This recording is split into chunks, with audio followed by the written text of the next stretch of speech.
You having fun yet? Oh, yeah, I'm having a blast. Thanks. Good. God, sucker teed off in that like he knew I was going to throw a fastball. He did know.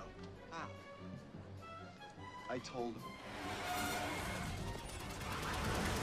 Yes. And the next time you screech, it'll explode into millions of eardrums.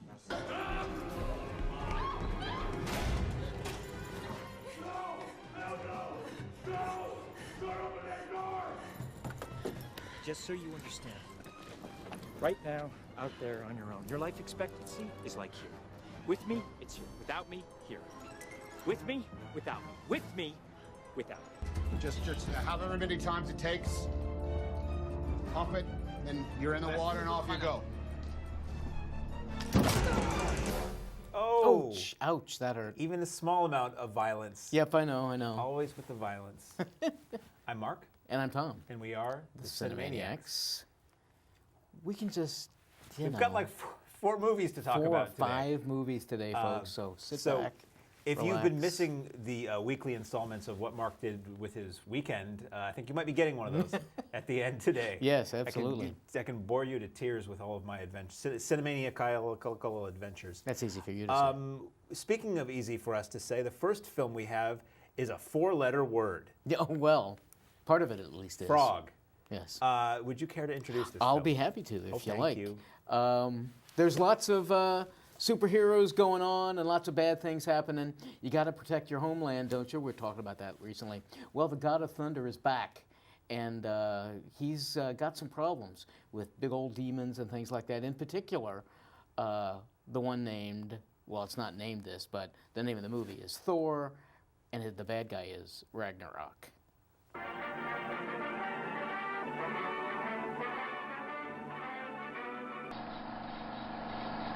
Well, so you can just carry on a conversation with the Hulk now. So. Well, yeah. Because what Mark Buffalo has brought to the role is that right? Is a higher level of intelligence. A more intellectual Hulk.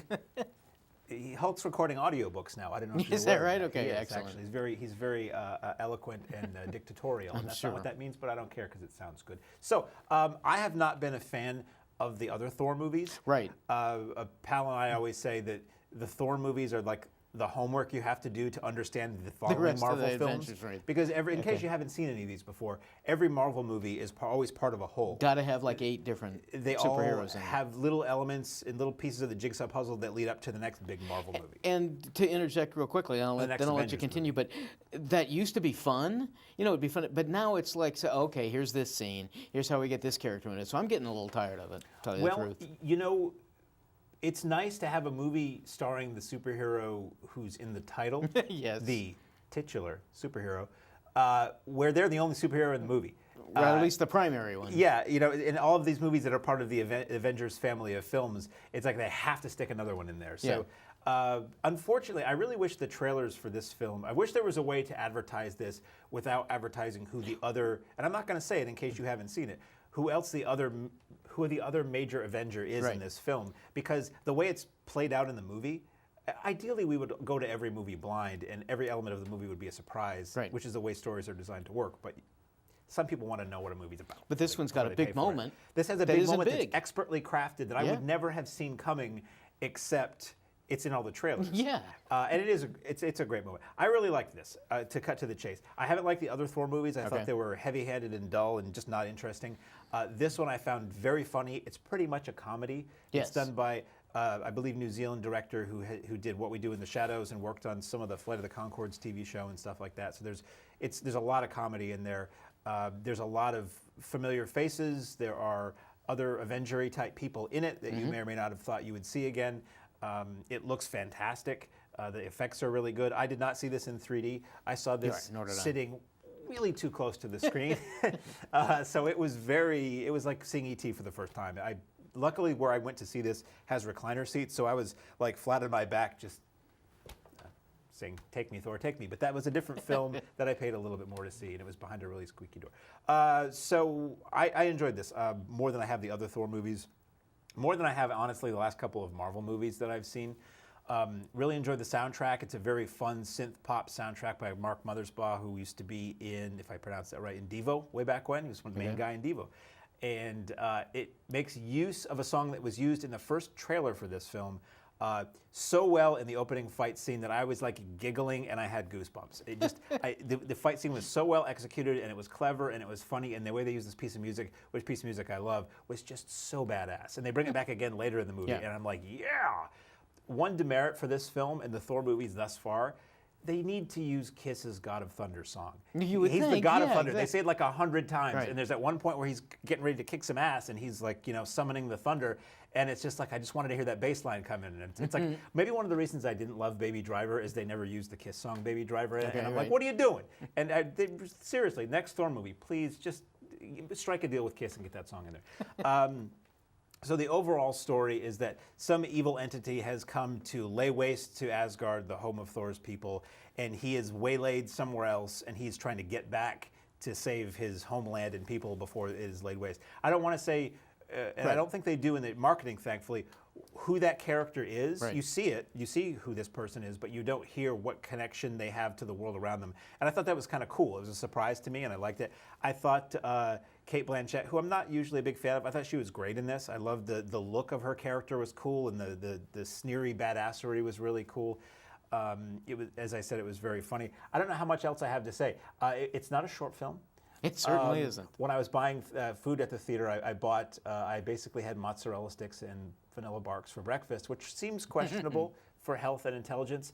But I was saying to the girl behind the counter, I'm like, well, it's a Marvel movie, so you kind of have to stock up because we're not getting out of here anytime soon. And I said, being that it's 4.5 hours, and she looked at me and she said, really? With a tone that she actually believed it, because these movies are so damn long. Right. And as I always say, if anybody in the Marvel or DC, or not, well, yeah, DC too, anybody in the superhero or filmmaking community would like a little tip, 90 minutes is not too short for a superhero movie. Just saying. Right. Theaters may No, I thank you in agree. the long run. So at any rate, I really had a great time with Thor. I would probably watch this again if the opportunity arose, because just it was so much fun.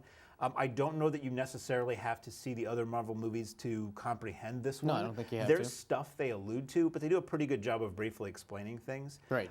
There are, for people who sit and wait, there are 2 credit sequences, as they do now. There's the mid-credit sequence, like right after they flash all the big names again, there's a little sequence, and then if you wait all the way to the end of the credits, there's another short little thing that was more funny than important, I think. Yeah, I agree. So, so here's a great example where yet again the Cinemaniacs completely agree on everything. He doesn't even have to chime in because he just loved it so much, right? Oh, I think I'll take a contrary opinion just because we have so much time.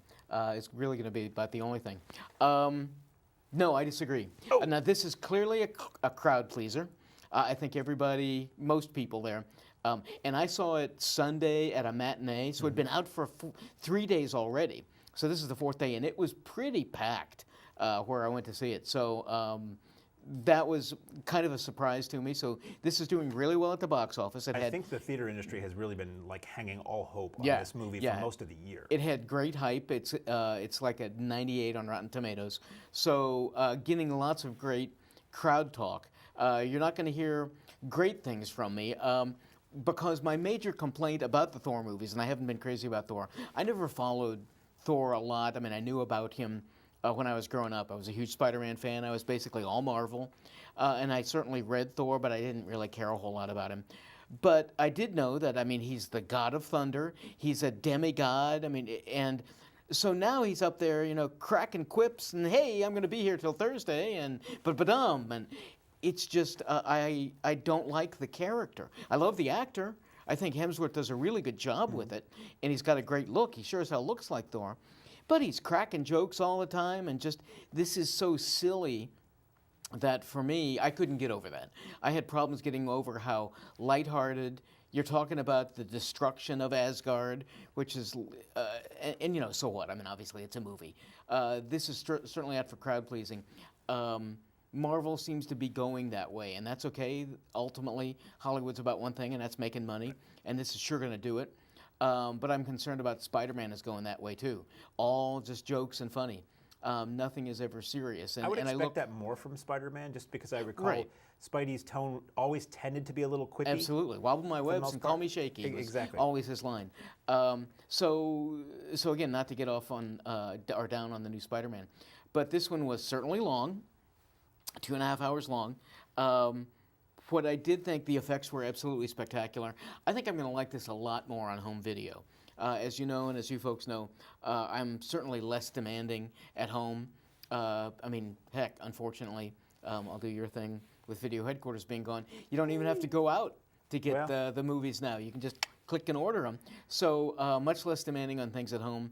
So I'm probably looking for less seriousness or story, but it was certainly very well made. You'll see Jeff Goldblum plays a pretty important role in this. Not that he's a character that we necessarily know, but as the actor, I don't think that's giving away anything. And he's loads and loads of fun. I think he steals the show when he shows up.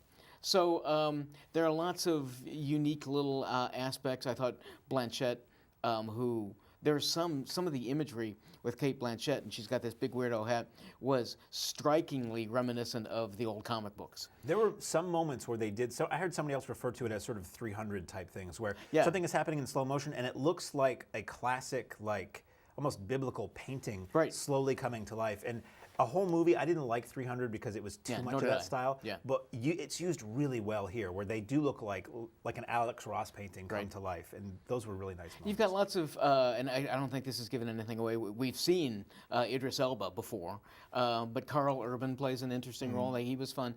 So it's, I keep saying all of these things, and here I am. I'm finding myself, complimenting it. But I went away ultimately with a feeling of dissatisfaction, and I think it's because of the lighthearted tone. I went in trying to accept that, knowing it was going to be silly, but it was just overall too silly for me. So in the long run, I ended up giving Thor Ragnarok like a 5. I certainly wouldn't want to sit through it again in the theaters, but I'll give it another shot when it comes around on video. I wonder if it's one of those things where when you watch it again, now knowing what to expect, you may like it more. Right. That's what I'd be curious to hear. Do you like it more because, okay, now I know it's a comedy and now I'm cool with it? Or do you watch it again and go, yeah, this is stupid? This is stupid. But I mean, the thing ultimately I get away from, and I think part of why we do this is it's a huge crowd pleaser. I think I'm unquestionably in the vast minority of people who really kind of didn't like this. And I didn't dislike it. I just certainly didn't think, there are certain movies that I hold close to my heart. And when I hear, oh, this is the greatest Marvel movie ever made, I'm going, oh yeah? Well, here, let me tell you something. I hear that about everything. You hear that people are so quick to say that because they want to be the person who proclaims that, or because it's marketing and whatever. Greatest, I don't know about that. Right. Yeah. I think some of the earlier ones are a lot better than this. But this was super expensive for a budget, and I think every penny is up there. So that's for sure. So speaking of pennies, yes, main characters in this film do not possess them. I'm going to leave it at that. So here we have a sequel to a hit, I believe, raunchy comedy from about a year or so ago. Feels like it wasn't even a year ago. Feels like it was months ago. The ladies are back being inappropriate around the holidays and having to contend with the ladies in their lives who are older than they, who did it before they did, in A Bad Mom's Christmas.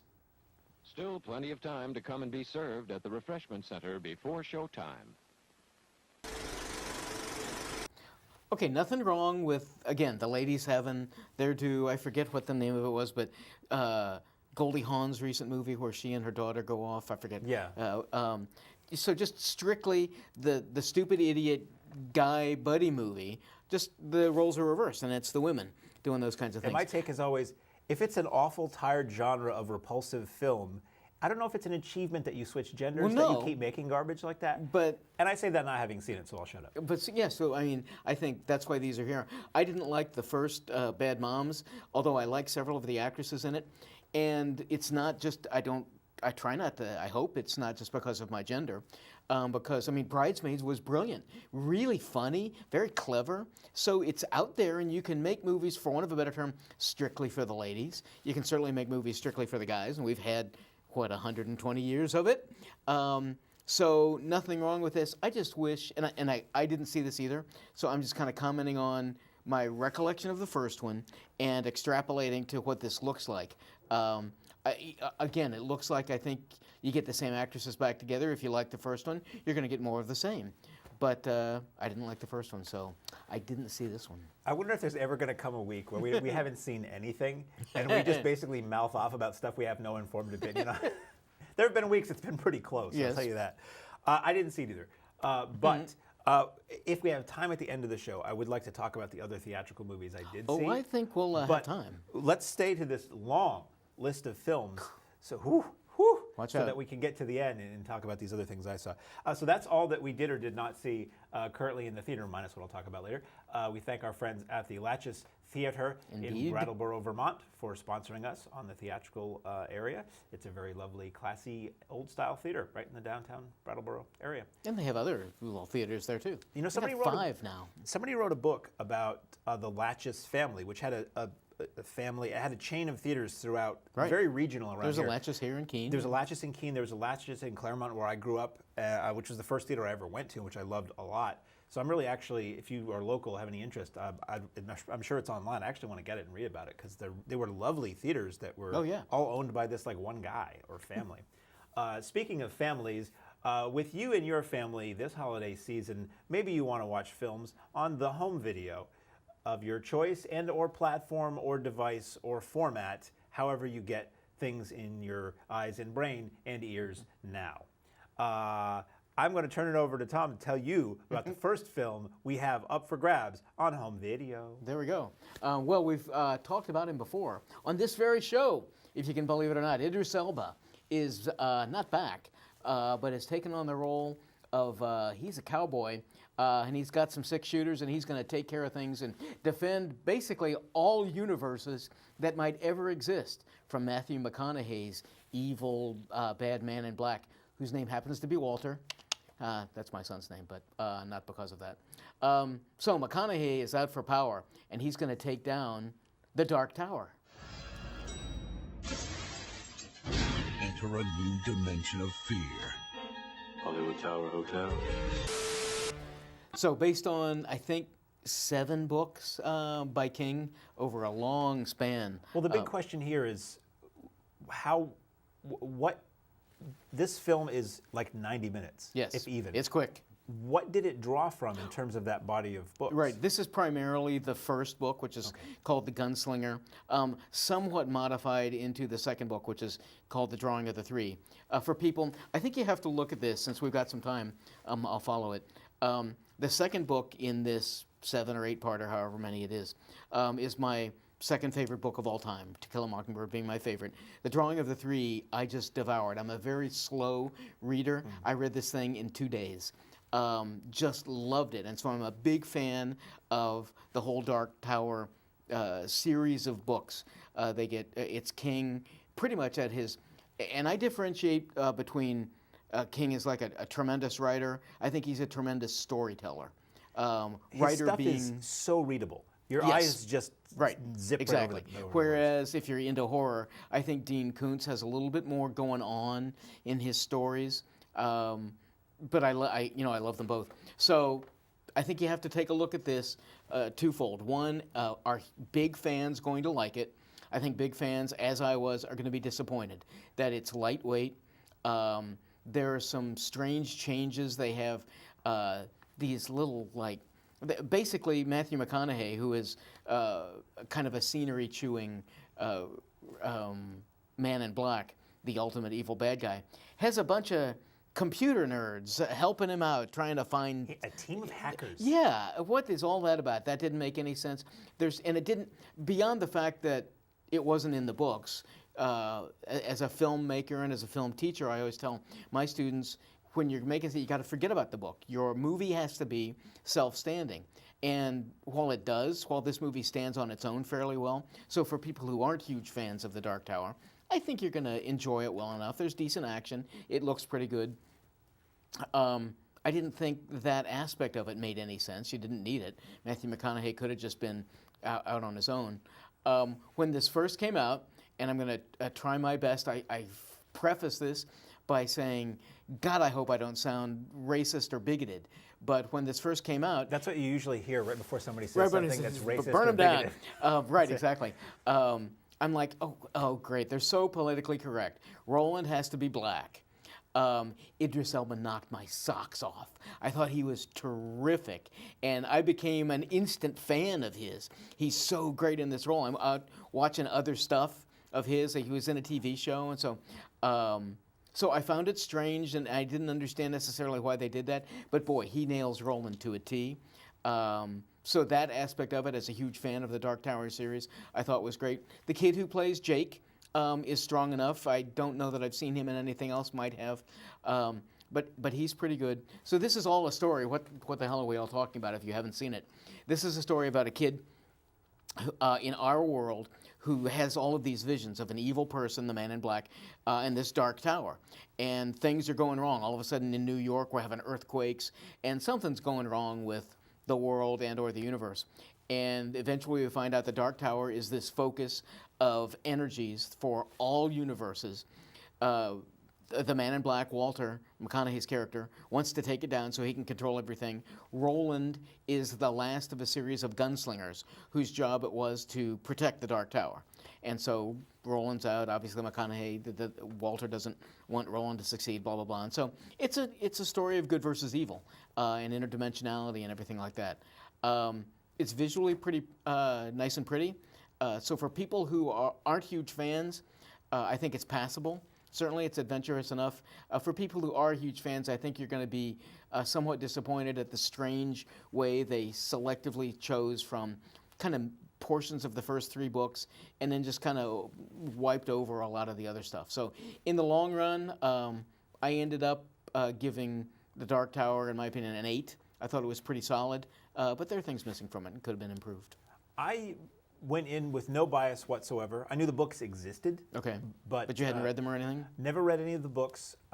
So I just went in to see this movie. Stephen King being attached didn't even have any effect on it. And I just thought it was kind of cheesy. I didn't really like Elba in that role. Okay. I thought he was really stiff. And Did you think it was cheesy because of, what's all this like mystical stuff and then he's a gunslinger? What's all that all about? Maybe a little. Okay. A lot of times when I see movies where they drop phrases like, the prophecy has foretold, or the chosen one, I'm like, oh God, here we go again. And they do chant this kind of There's a lot of that kind of mumbo jumbo, and I don't really like fantasy movies, and those have a lot of that too. When I watched this, I thought McConaughey was really like over the top and silly, not scary. Okay. He does do a thing I like. He kind of Darren Brown people. He just touch them on the head and they would drop dead, or you're not breathing anymore, and they would start choking. That was kind of neat and really creepy. The way he just so coolly just dispatched people like that. But I felt like it would have been better for me if those 2 leads had switched. I would have bought Elba as a cool, malevolent guy better, and I would have bought McConaughey as the stoic badass a little bit better, and I don't know why. Okay. Maybe because I've both seen those guys do that more often. So ultimately, I didn't really care about this story. It was 90 minutes, and when I saw it in the theater, I couldn't wait for it to be over with. I was just like, yeah, and it's the end of the world yet again. We're dealing with all this stuff. So it wasn't. So is that the line on the poster or the box that you say it's mercifully short? It's merciful. That's what, I'm a huge fan of pull quotes on posters and in advertising, where you're like, this movie wanted to be the greatest gunslinger film of all time, but it was garbage. And somebody goes, snip, greatest gunslinger movie of all time. So I love the idea that first of all, that anything we said would ever wind up on one of those, but that somebody would pull out of context a bad review and create a good one. Mercifully short. Didn't cause me to have a cardiac arrest. So yeah, I wasn't a big fan of the gunslinger. Fair enough. I'm sorry, the Dark Tower. So I don't think this did very well, so I'm going to guess we are not going to see any more in this series. Right, not to give anything away, but it's certainly set up for the potential for sequels, and yeah, I think box office-wise it didn't do terribly well. And I think that was one that I was watching and not liking, and when I see them just angling so hard for a sequel, I'm like, good luck with that. You keep trying. Maybe a graphic novel sequel will happen. So here's a film I've not seen and know nothing about, so let me give it a shot, shall we? A mother struggles against all hope and fate to save the life of her child who has been ripped from her clutches by a malevolent force and or organization and or entity seeking cash, retribution, solace, and or a religious artifact in a film starring Halle Berry, if I hadn't mentioned that already, entitled, obviously enough, Kidnap. Lunchtime fun is mine. I've got Mr. O and great tasting SpaghettiOs too. Kidnap. Ooh, he almost said it. I have the sense that Hallie didn't have anything to do for a week, and so this looked like I can do that for a week and get X number of millions of dollars. I'm not quite sure. Nothing terribly wrong about the storyline or anything like that, but this is absolutely nothing unique. We've seen it a million times. As a matter of fact, and I don't remember the name of it, but a year or so ago, we saw a very similar film about a girl who was kidnapped, put in a trunk, and Halle Berry plays an operator who gets the phone call. 911 operator. Right, something, and this, all I could think of was that was a better movie. That was a WWE produced film, if Well, I there you recall. go. And it wasn't bad. Well, yeah, for the most part. We've commented regularly that they make good stuff. This was just basically run of the mill. She's such a wonderful actress. I like Halle Berry a lot, but she had nothing really to do. She drives around and tries to get her kid back, and it's just so plodding and by the numbers that I didn't see anything terribly clever about Kidnap. Sorry. I didn't see it. Okay. So, would you say that that film involved human beings? Human beings? It did involve human beings, strangely enough. So let's talk about another movie that involves human beings, particularly some in Manhattan and the larger New York area. We're going to follow a kind of a tapestry, an interweaving of all of the events that tie people together as situations and circumstances travel from person to person. We know that dial telephones are easy to use. However, mistakes in dialing do occur. So, hyperlink cinema, we've seen lots of those. Who's going to be interested in this? I think, for the most part, people who live or know New York. It's very much about the New York feel, about living in New York. Performances are all real strong. Michael Cera is in this, and he's about the only guy I recognized. There were a couple other faces that seemed kind of familiar. So it was easy for me to lose myself in them feeling very realistic, both because performances were good and I didn't recognize most of them or know who they were. It's a kind of a feel-good story about life and how people rely on other people to kind of get through life. Different stories, various things going on. So person to person, again, I don't think this was. If it was released in theaters, it was pretty limited. Very limited. Yeah. So I thought this was a perfectly acceptable rental. Certainly, it's not a way overly serious or dramatic, and it's got some comedic moments in it. But kids aren't going to want to watch this. A little bit of language, no nudity or anything in it. So aimed primarily at adults, and if you've got a couple hours, I think it's worthwhile. It had language, disembowelings, and constant drug use, but there was was no nudity to the beheading every now and then. You don't see enough good beheadings in films anymore. That was one of the things I liked about Sleepy Hollow. Is my friend Rick and I saw it, and we walked out and we're like, there were some fine beheadings in that Right, movie. exactly. You just don't get them anymore since Two on a Guillotine. That's all we have to talk about officially. But as we have 19 minutes, and I love to give our viewers their full non-money's worth. Why do they tune in? Why do they, for what they pay for this? We don't know why you tune in, really. I was able to see some extracurricular flicks. Excellent. Over the course of the weekend that are in general release. Am I going to get shot in the knee for this one? No, not this week. There's no Arrow this week. Sorry, folks. Which is not to say there are no Arrow discs we need to review. There are just none that we had ready for this weekend. I saw 2 foreign films and one very, very not foreign film. Let's go in reverse order. Last night I saw the new Takeshi Miike film, Blade of the Immortal, which is a Japanese... I think I've even seen it. It's been advertised a lot. Yeah. It's got a really fun ad campaign that's really fun and zippy. It is a Japanese tale set back in the old days of the era of the Shogun and such, where this swordsman is basically killed, and at the last moment, this strange spirit old lady either saves him or curses him, or both, in that he is now unable to die. She puts these, they call them bloodworms inside him. So like if his hand gets hacked off, you see these little tendrils come out and pull it back together, and they heal him more or less instantly. So a young girl's family is killed by these bad guys who are going around doing nefarious things in Japan, and she basically has this guy come and help her take them out. And a friend of mine pointed out it's very much True Grit. It's more or less the story of True Grit, which I would never have picked up on because I don't know that film terribly well. But it's very nicely shot. You've had 2 chances. I've had 2 chances, and I've seen them both. I just don't remember them terribly well. So it's really nicely shot. The battles, I was warned that the battle scenes were very shaky cam, but maybe because I'm so used to American shaky cam, which is so hack unwatchable. This was, at worst, it was a little too close during some of the fights, but there's great choreography, there's tremendous bloodletting and occasional gore, and it's actually very funny at times, too. And like his hand will get hacked off, and he'll be like, "Oh, where did I put that?" And he picks it up and sticks it back on. So there's a supernatural bent to it, but I had a great time with it. I saw this at the Alamo Draft House in Yonkers, where I often go. This was a Sunday night at 9 p.m. and the theater was packed. And apparently it's been doing really strongly for them, to the degree where they're adding like another week of shows for this thing. So it's probably not going to play in any small towns. It'll be an art house film if you see it anywhere. I don't know if any of the big chains have it, but it's well worth seeking out if you like Seven Samurai or the Lone Wolf and Cub or any of the old classic Japanese, noble violence, heroic bloodshed films, I think they call them. So that was last night, and that was really good. Being Japanese, not a short film, but you get your money's worth there. I never thought it was boring.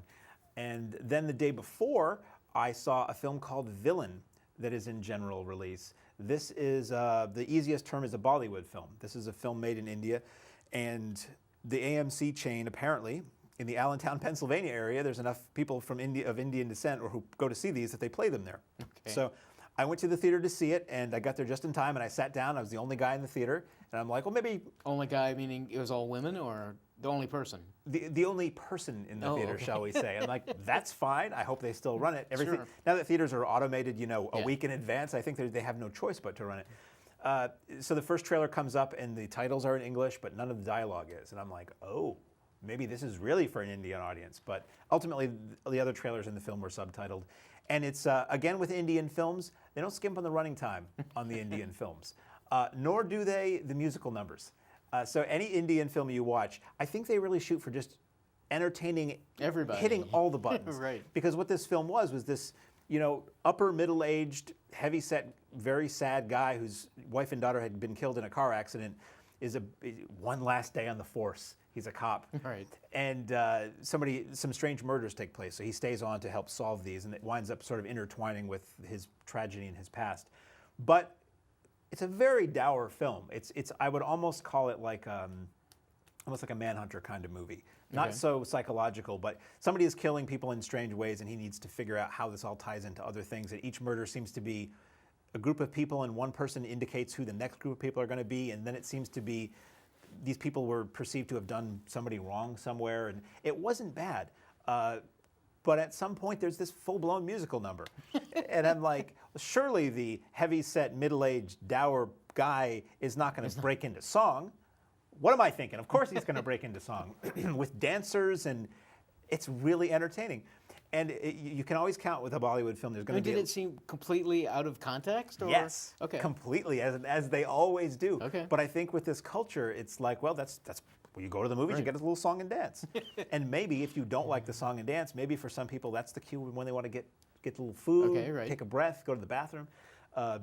And their action scenes were well done, as they usually are. The films are well shot. The acting was quite good. And there's the foo. So picture a guy who's like, if John Goodman put in like, let's say he took 2 weeks and he said, I'm going to try to get into shape, and then gave up. So a slightly more toned John Goodman, but the same kind of demeanor when he's serious. This guy's busting out the foo, like Sammo Hung style. He's flipping guys through walls and through tables, and you're like, wow, I didn't see that coming.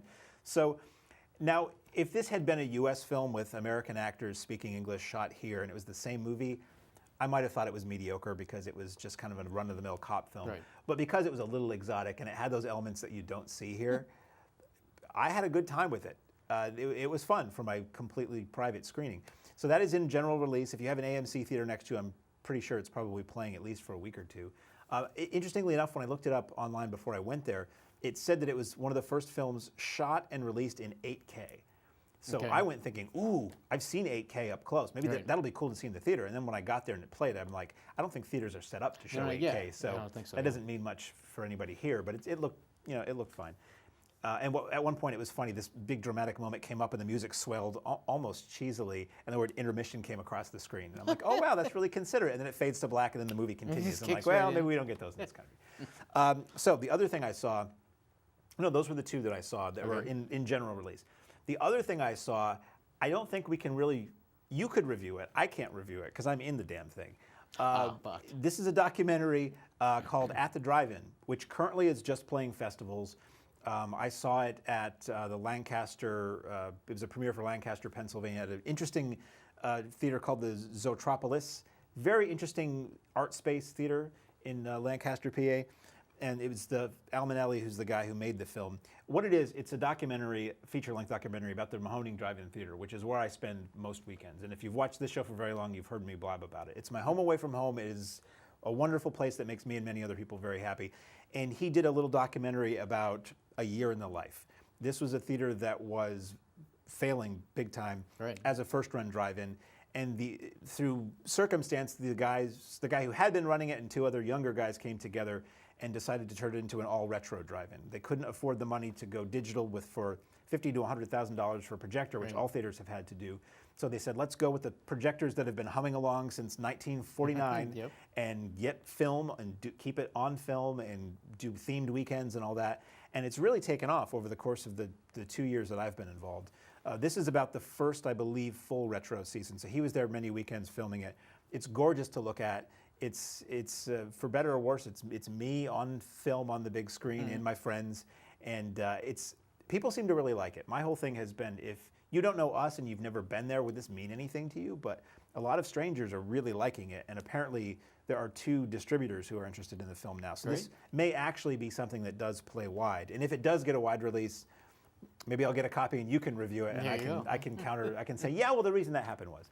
Anyway, all these premieres I've been going to as many as I can because they do a Q&A with the director and I guess you'd call us the cast, whoever can show up from the drive-in, and that's a lot of fun. So I'm going to do that again this weekend.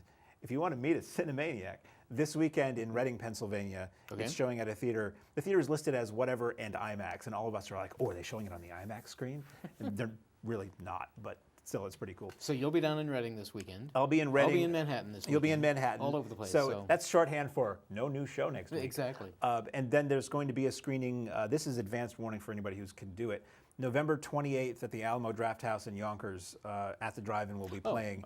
And just about all of us will be there. It's in a smaller theater. I think the seats are about half full, but there'll be a Q&A afterwards. And that, for me, that's very exciting because it is the outdoor theater that I love on the screen of the indoor theater where I love. So the 2 places I spend the most time at in my life are going to be worlds colliding that night. So that's really cool. That's like in a week or 2. Good for you.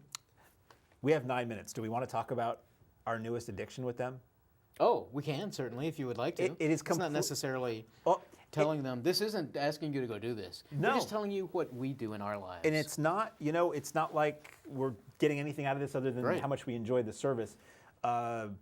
And this is the kind of thing, I think of this show as a consumer advocacy show. Absolutely. If you love movies, this sounds like a commercial. MoviePass, have you heard of this? Oh my goodness. People had told me about it, and I'm like, well, I need to get more information on this. Basically, the deal is, it's this thing you sign up for, you give them your credit card number or whatever, you get charged. It's Netflix for movie theaters, basically. And I think it's actually was started by a guy who was with Netflix for a while. Okay. Originally, it was $59 something a month, and some people did it. Right. And if you go to the movies a lot, where movies are expensive, yeah, you and I would still make our money back with that. But then they dropped it to $9.95 a month, and it exploded. Absolutely. So there's still like a 3-week wait on your card. So for $9.95 a month, you get this little card, which is a MasterCard, basically. Yeah, it even has that logo. Basically, you have an app on your phone, and you download the card. A theater needs to take MoviePass as payment, which most do. Keene Cinemas locally does not. The Colonial and Keene does. Springfield Cinemas does. Yeah, Chad's theater. I don't know if the Latches does. I know that Keene Cinemas is working on just getting added to the list because interest exploded. Every theater is like, get me on the list now. Right. How it works is you go to a theater that takes it. You open the app on your phone, and wherever you are, it sees your location, and it tells you what theaters around take it, what movies are playing. Well, and one thing, too, that I discovered is you have to be within 20 miles of that theater. Well, I thought it was like to have it show up on the app. Yeah, well, but in order to make a reservation. Oh, I thought it was like 100 yards or something. Oh, really? You have to check in, they say. Right, you got to check in. So like yesterday, I was at the Alamo. I wanted to see the new Blade Runner again, in my head for free, because it's MoviePass. So I open up the app of MoviePass, I pick the theater, I pick the showtime, it says, you're all set. And basically what that does is it basically charges up your card with that amount of money. Once a day. And then you go and pay it the way you normally would. You swipe the card like a credit card, and you're in. Now, last month, I did the math. I got like $64 of value for $9.95. Right. And you can only use it once a day. And the other weird thing is you can only see a movie once. So Right. you can't see Thor over and over, like you would do. See Thor over and over and over Exactly, again. right, yes. But Definitely. it's like, I wouldn't say it's changed my life, but it's so great. Like, I've explored new theaters I never would before because the cost is not an option. Right. I'm buying probably more food than I would because the money's not coming out of my pocket for the ticket every time. Well, and that was my first thing is, and some of the viewers might be thinking about that. Who's making money on this? Because obviously, if you're not aware of this, the theaters don't make much money on box office. They make almost nothing on right. box Their office. point is to get you in. The vast majority of the box office, like 95% of it, goes back to the studios, and they're making their money on concessions. Well, this isn't costing them anything. They're getting you in for free. You save $10 on admission, or you get free admission. I've got that much more to spend at the concession stand. And there are very few restrictions. One is you can't use it for IMAX or 3D movies. Right. But there is an option for like an extra $3 a month for AMC theaters. You will get those too. Right. From what I've heard from people from theaters, before I signed up, I'm like, okay, I don't want the theaters to get hosed on this. And by all accounts, the theaters get the same amount of money they would. MoviePass pays the theaters like anybody else would. That's cool. And hearing somebody at the Alamo talking who's in management say, you know, as long as people come here, studios are happy with this because it's getting people to go to the theater more, theoretically. Theaters are happy because hopefully people are going to buy more concessions than they normally would. And theoretically, everybody wins. And I was reading something else, an article about MoviePass, where maybe down the road, MoviePass might ask for a little kickback from the theater or a percentage of sales or something, but we'll see. Now, I think it's an unsustainable business model. Right. Because the idea with this is like when Netflix was discs. You would pay your monthly fee, and their hope is that you just don't use it. Right. Or you forget, and you hardly, because if everybody is going to see one movie a day for 30 days every month, that money racks up, and there's no way they can make money on it. So my guess is that they're either going to go out of business, raise their prices, or it'll work. And I'm going to ride that train deeply into the ground. Absolutely, I'm going to use this as much as I can before it goes away or before it gets. Even if they did raise the price, I think most people will probably be okay with it a little bit when you do the math. But anyway, I just wanted to bring that up because we both use it. Everybody I know, we just get together and go, "Oh my God, MoviePass is so great! You used it. We're using it every day now." Right. So that's out there. That's unpaid advertisement. Was there anything else you would like to discuss? Not I. Oh, okay. So we probably will not be here next week with a new episode. If you're watching this episode on the second week that it runs, you'll be watching a new episode next week. So until next week that you see us, I'm Mark. And I'm Tom. And we are The Cinemaniacs.